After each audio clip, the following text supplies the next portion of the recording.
ईद का दिन था। पूरा मदीना खुशियों में डूबा हुआ था। हर घर में जश्न का समा था। लोग एक दूसरे से गले मिल रहे थे, खुशियां बांट रहे थे। हर बच्चे के चेहरे पर एक नई चमक थी, नए कपड़ों की खुशी थी। लेकिन उसी मदीना में एक घर ऐसा भी था जहां खुशियों की रोशनी नहीं बल्कि खामोश आंसू थे। ये घर था जन्नत की तमाम औरतों की सरदार, हमारे नबी सल्लल्लाहु अलैहि वसल्लम की प्यारी बेटी बीबी फातिमा रजी अल्लाह अन्हा का, जिनकी ईद की सुबह एक माँ के सब्र का सबसे बड़ा इम्तिहान बनकर आई। ये एक ऐसी ईद की रिवायत है जहाँ इमाम हसन और हुसैन की मासूम ख्वाहिशों के सामने उनकी माँ ने सब्र की वो मिसाल कायम की जो हमेशा याद रखी जाती है। आखिर क्या हुआ था उस रोज? नबी के घराने में ईद के दिन ऐसी खामोशी क्यों थी? तो आइए सुनते हैं ये दिल को छू लेने वाली कहानी। ये ईद पहली ईदों जैसी बिल्कुल नहीं थी। रसूल खुदा हजरत मोहम्मद सल्लल्लाहु अलैहि वसल्लम के इस दुनिया से पर्दा फरमा जाने के बाद अहले बैत पर गम का एक पहाड़ टूट पड़ा था। उनके विसाल का गम इतना गहरा था कि जिंदगी की हर खुशी बेमायने लगती थी। बीबी फातिमा रजी अल्लाह अन्हा अपने बाबा के जाने के बाद अक्सर गमगीन और खामोश रहती थी। उनका दिल हर पल अपने बाबा की यादों में खोया रहता। उसी गम के साये में ईद का चांद दिखा। मदीना के लोग ईद की तैयारियों में लगे थे, लेकिन बीबी फातिमा के घर का आलम ही कुछ और था। घर में फाका था, क्योंकि सादगी और दुनिया से बेरगबती उनके घर का हमेशा से दस्तूर था। दुनिया की दौलत उनके लिए मिट्टी से ज्यादा नहीं थी और उन्होंने इसकी ख्वाहिश भी कभी नहीं की। उनकी असली दौलत उनका ईमान, उनका सब्र और अल्लाह पर उनका कामिल भरोसा था। सुबह हुई, ईद की सुबह, मगर इस घर में कोई जश्न नहीं था। बीबी फातिमा नमाज के बाद यादों में गुम तस्बीह में मशगूल थीं। आंखों में आंसू थे, लेकिन होठों पर अपने रब का शुक्र था। वो हर उस हाल पर राजी थीं जो उनके रब ने उनके लिए चुना था। उन्हें क्या खबर थी कि आज का दिन उनसे सब्र का एक और बड़ा इम्तिहान लेने वाला था।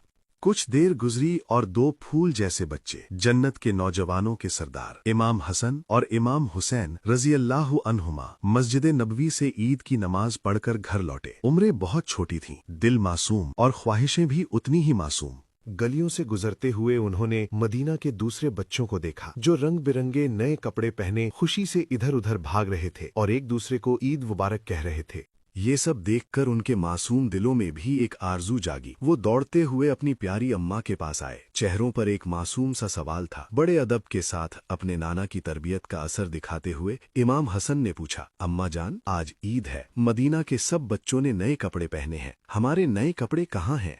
उनकी छोटे भाई इमाम हुसैन ने भी वही बात दोहराई और उम्मीद भरी नजरों से अपनी अम्मा को देखने लगे। उनके लिए तो ईद का मतलब ही नए कपड़े और ढेर सारी खुशियां था। वो नहीं जानते थे कि घर के हालात क्या हैं या उनकी माँ किस गम से गुजर रही हैं। उनका सवाल तो बस एक बच्चे का सवाल था, लेकिन ये सवाल बीबी फातिमा के दिल में एक तीर की तरह जा लगा।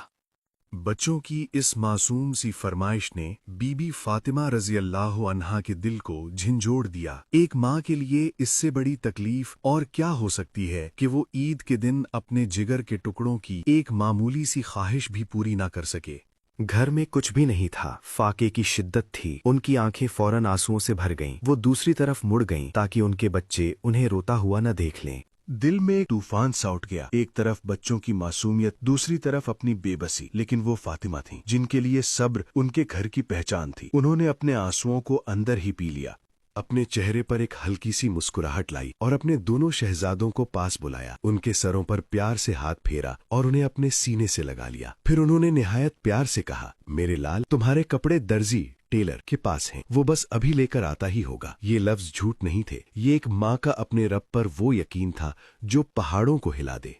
उन्हें ये यकीन था कि जिस रब ने उनके बच्चों के दिल में ये ख्वाहिश डाली है, वही इसको पूरा करने का जरिया भी पैदा करेगा। उन्होंने अपने बच्चों को दिलासा देते हुए कहा, आप थोड़ी देर बाहर जाकर खेल लें, जब तक लौटेंगे आपके कपड़े भी आ जाएंगे। दोनों बच्चे ये सुनकर खुश हो गए और ये सोचते हुए बाहर खेलने चले गए कि अम्मा ने कह दिया है तो कपड़े जरूर आएंगे। बच्चों के जाते ही बीबी फातिमा वापस अपनी तन्हाई में लौट आईं। उनका दिल अपने रब की तरफ रुजू कर गया। उन्होंने वुजू किया, मुसल्ला बिछाया और अल्लाह के हुजूर हाथ उठा दिए। आंखों से आंसुओं का सैलाब बह निकला। उन्होंने रो रो कर अपने रब से दुआ की, ऐ मेरे अल्लाह, ऐ मेरे परवरदिगार, तू मेरी हालत सबसे बेहतर जानता है। मैंने अपने बच्चों से वादा किया है, ऐ रब, अब इस वादे की लाज रखना तेरे ही हाथ में है। ऐ दो जहानों के मालिक, मेरी मदद फरमा, अपनी इस बंदी की इज्जत रख ले। दुआ अभी लबों पर ही थी कि दरवाजे पर दस्तक हुई। बीबी फातिमा हैरान हुई, इस वक्त कौन हो सकता है? उन्होंने पर्दा दुरुस्त किया और दरवाजे के पास जाकर पूछा, कौन है? बाहर से एक बहुत पुरकशिश और मीठी आवाज आई, मैं अहले बैत का दर्जी हूँ, मैं आपके शहजादों के ईद के कपड़े लाया हूँ। ये सुनते ही बीबी फातिमा के दिल को एक सुकून सा मिल गया। उन्हें यकीन हो गया कि उनकी दुआ फौरन कबूल हो गई है। उनका रब उनके कितना करीब है। उन्होंने अल्लाह का शुक्र अदा करते हुए दरवाजा खोला।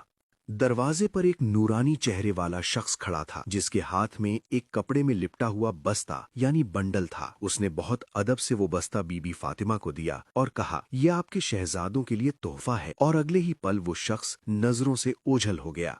बीबी फातिमा बस्ता लेकर अंदर आईं। उनका दिल अल्लाह के शुक्र से भरा हुआ था। जब उन्होंने उसे खोला तो उनकी आंखें हैरत से खुली रह गईं। उसके अंदर जन्नती कपड़ों के दो जोड़े थे। रिवायतों के मुताबिक एक सब्ज यानी ग्रीन रंग का जोड़ा था और दूसरा सुर्ख यानी रेड रंग का। ये कपड़े इस दुनिया के नहीं लगते थे। उनसे ऐसी खुशबू आ रही थी जो उन्होंने पहले कभी नहीं महसूस की थी। इतने में इमाम हसन और इमाम हुसैन खेलकर वापस आ गए। जैसे ही उनकी नजर उन कपड़ों पर पड़ी, उनके चेहरे खुशी से खिल उठे। अम्मी, अम्मी, देखें, हमारे कपड़े आ गए। वो खुशी से झूमने लगे। बीबी फातिमा ने अल्लाह का शुक्र अदा किया और अपने दोनों बच्चों को वो जन्नती लिबास पहनाए। रिवायतों में आता है कि सब्ज जोड़ा इमाम हसन में पहना और सुर्ख जोड़ा इमाम हुसैन ने। थोड़ी देर बाद जब हजरत अली रदियल्लाहु अन्हु घर आए तो बच्चों को नए कपड़ों में देखकर हैरान हुए और बीबी फातिमा से पूछा। बीबी फातिमा ने उन्हें पूरा वाकया सुनाया। सब कुछ सुनकर हजरत अली मुस्कुराए और उनकी आंखों में भी शुक्राने के आंसू आ गए। रिवायतों के मुताबिक उन्होंने फरमाया, ऐ फातिमा, आप जानती हैं वो दर्जी कौन था? वो दर्जी नहीं बल्कि रिवायत के मुताबिक अल्लाह के फरिश्तों के सरदार जिब्राईल अलैहिस्सलाम थे, जो अल्लाह के हुक्म से आपके शहजादों के लिए जन्नत से ये तोहफा लाए थे।